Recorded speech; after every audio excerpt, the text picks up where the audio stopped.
Parce que même lors de leur visite bu ñu def visite dañuy tëb site yi parce que xam nañ fii la problème bi nekk lu ñu leen andi fii dañoo jàpp nag yëguñu ko ñu ngi leen koy yëgal nag à partir d'aujourd'hui nag commencé nañ pour dem ak ñoom semaine prochaine benn étape lañuy teg pour jéem a rencontre ak autorités yi bu ci amee nag vitesse supérieure lañ jëm te loolu duñu leen wax lu mu doon. bon travaux boo gis day ànd ak lu ñu naan projet d'intérêt communautaire mooy soit les pics soit day nekk stade de football soit éclairage wala ay tali karo ñoom amul dara lu ñu fi def pendant ce temps AD mi ngi seqaloon liggéey bi ñu ngi tollu seen i pic ñu ngi defar ay loisir fu xale yi foowee ñoom mënuñoo guñoon livré ñu waxuñu ne sax pic yi mais nañu defaral suñu bassin norme bassin li mu laaj parce que ndox bi ak miir bi waru am contact direct mais lii bu feesee bu fi tawaatee ñaari taw ci biir dëkk bi la jëm te ñun loolu duñ ko nangu beneen bi mënuñoo nangu ngay dindi ndox bi ci buntu kër gi te nga bàyyi bi ci biir kër gi parce que suñu problème du problème comme bassin bi ndox baa ngi ci biir quartier bi lan moo tax mënuñu def ay raccordement mu génn ñëw ci biti ñëw mu fekk ci kii bi ci bassin bi mais ñoom dañoo préféré taf yëngal boobu nag ci réew mi ñu toll tant que ñu ngi dund duñ ko maye. waaw mais boo ñëwee ba buntu kër jàmbur nga gas fa bàyyi fa ay weñ bàyyi fa ay planche kooku bu ñu la nee damm na sax na sant yàlla mais leneen mun na am kër yu daanu bu mu leen bett ñu ngi dégg ay kër yu daanu nanga bu mu leen bett que bu amee suñu secteur bii ndax dañuy ñëw ba sa buntu kër gas ko bàyyi fa ne chômage technique la nekk pendant 8 mois loolu moom du lu ñuy accepté si dëkk bi ñu naan jubal jubanti. miir bi nga xam ni moom moo waroon waaw mooy suñu problème ñun ñëpp rek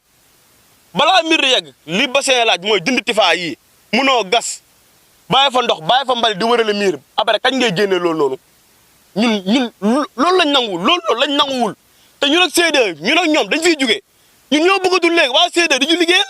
bon muy naa est-ce que solution monsieur le maire que ce soit monsieur le maire le préfet le sous-préfet jël nañ suñu mémorandum jébbal leen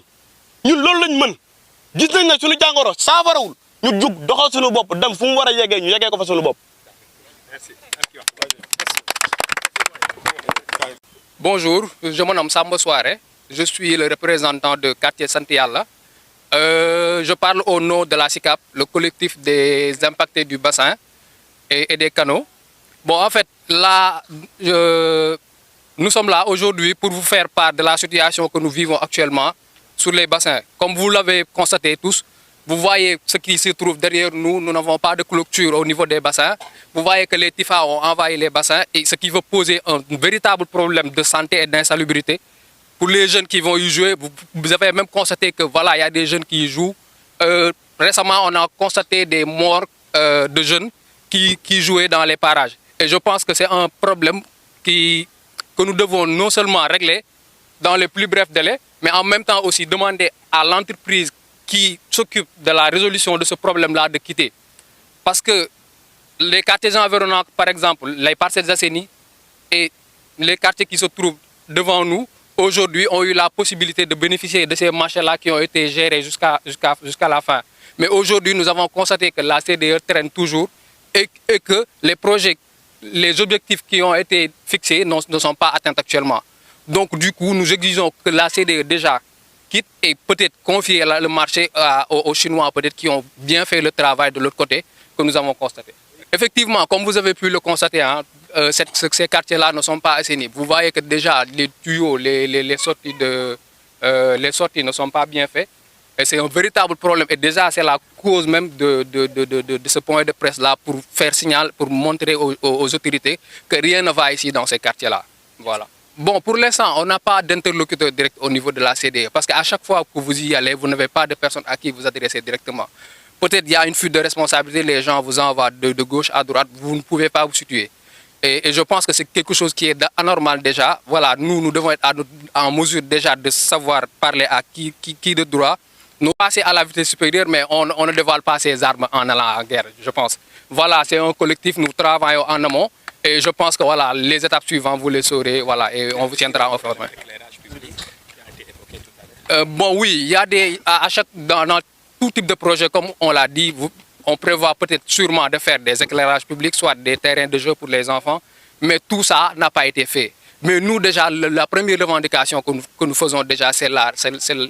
résolution définitive de la situation des bassins actuellement. Je pense que là, si cette étape-là est déjà établie, on peut passer voilà, à demander d'autres choses peut-être qui vont s'ajouter à l'objectif principal. C'est effectivement, nous n'avons pas de motif exact. C'est pour cela que nous avons tenu ce point de presse-là pour faire part aux autorités de la situation, pour leur dire que voilà, nous n'avons pas d'interlocuteur, qu'un mémorandum a été envoyé aux autorités pour déjà faire passer le message et que ça ne passe pas. Donc le moyen que nous avons adopté, c'est de parler à la presse, non seulement peut-être qui vous pouvez servir de relais en même temps, voilà, permettre aux autorités-là d'avoir ce message. Bon, je pense que c'est depuis 2021. Depuis 2021 jusqu'à aujourd'hui, voilà, ça traîne quoi. Oui, effectivement, comme je l'ai évoqué tout à l'heure, hein, les enfants sont en danger. Vous voyez, il y a les bassins qui ne sont pas clôturés du tout, alors que les enfants traînent ici, ils jouent ici, voilà. Et voilà, ça constitue un véritable danger.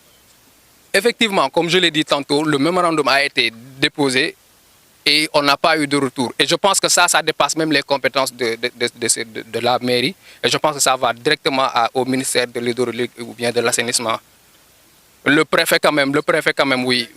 il a été consulté administrativement, mais toujours comme on l'a dit, on n'a pas eu de réponse par rapport à ça. C'est pour ça que nous avons voilà, organisé ce point de presse pour dire aux autorités que ça ne marche pas du tout. Effectivement, c'est ce que nous voulons. Nous voulons déjà rencontrer le ministre, l'exposer déjà la situation des différents quartiers qui constituent le SICAP. Et comme ça, éventuellement, chercher la meilleure solution possible pour pouvoir régler ce problème. Wa deuk Amdalaay mais tay suñu joy nekul joyu Amdalaay kessé parce que bo xolé depuis Khayra ba Darou Salam defena ben problème bi mom lañu am problème bi moy lan wa CDE bañu ñëwé inondation ba mu amé wa CDE ñëw né dañuy gassal dañuy défaral ay bassin de rétention ñu yaakaar dinañ noppalu mais defena ñom dañ ñoo gëna andil problème ndax depuis bassin yi bañ ko fi défé ba légui ëpp na 4 ans musuñu nekk ci jamm ndax bu nawet bi jubsé rek koñ bi ñëppay am problème ku nekk yaangi ragal jigéen ñi nak nelawatuñu ndax ku nekk xam nga ni jigéen moo yor kër moo yor lépp jigéen ñaa ngi ci kër yi mais jigéen ñaa ngi ci bureau yi jigéen yaa ngi daw fu ne léegi yow bu fekkee yow da ngay génn dem ne da ngay dem wuti da ngay dem liggéeyi wala da ngay dem jaayi bàyyi sa doom yi ci biir kër gi xale yi duñ toog ci kër yi xale yi dañuy génn bu ñu génnee nekk ci bassin yi gis ngeen nuñ ko gasee bàyyi ko noonu xale yi dañuy nekk fi di traîner am na fi ay mort léegi nag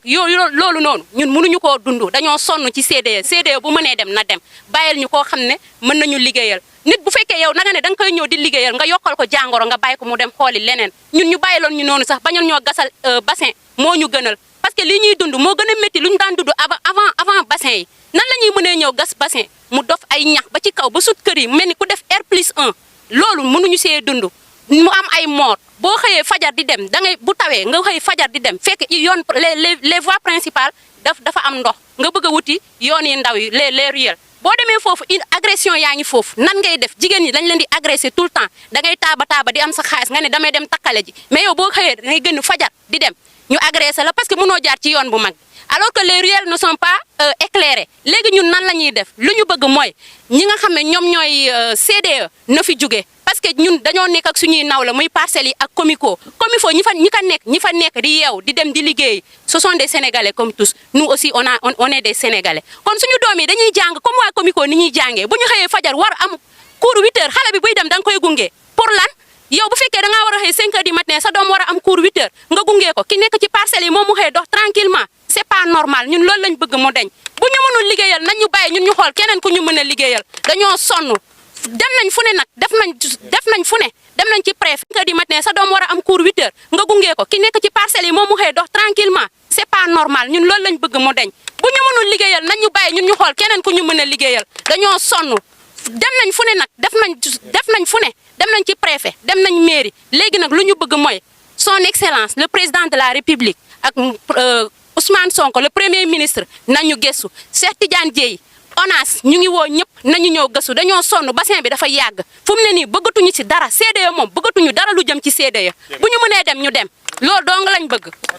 voilà. waaw li ma ci mën a wax te muy lu metti mooy gouvernement bi nga xamante nii moo fi jóge dafa dugg ci quartier bi toj kër yi gas pax yi bàyyil ñu ko fi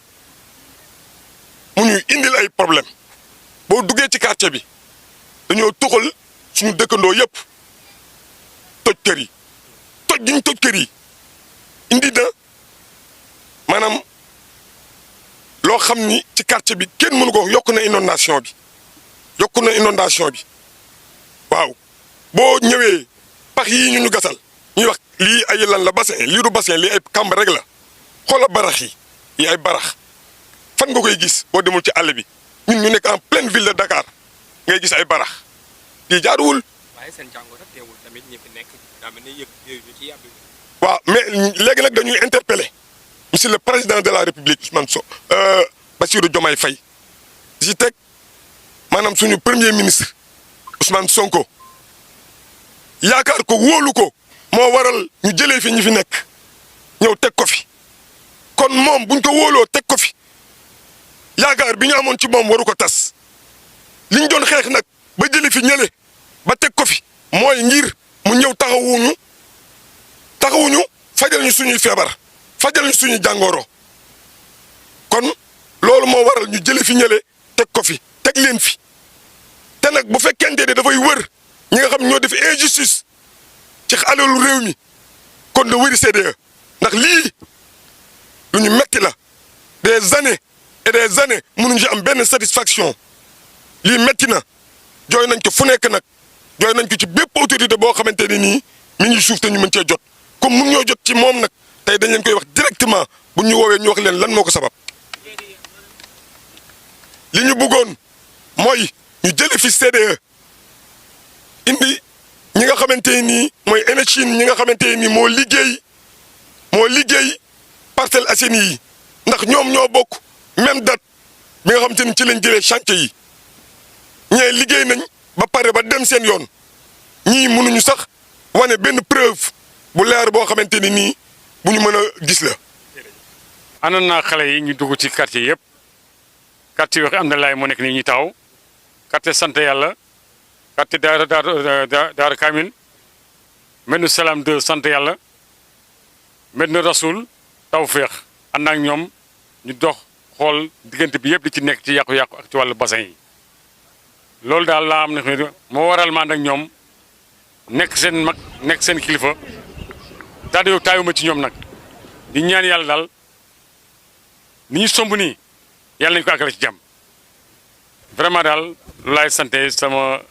xale. teewul it comme yow yaa nekk délégué bi fii. am nga sa kàddu am na ca mairie ba ndax di nga mën a jot. waaw li ma mën a wax ci wàllu mairie bi dinañ ko mémorandum bi ñuy def dañoo xam ne tënk nañ ko ba yóbbu ko au niveau de préfecture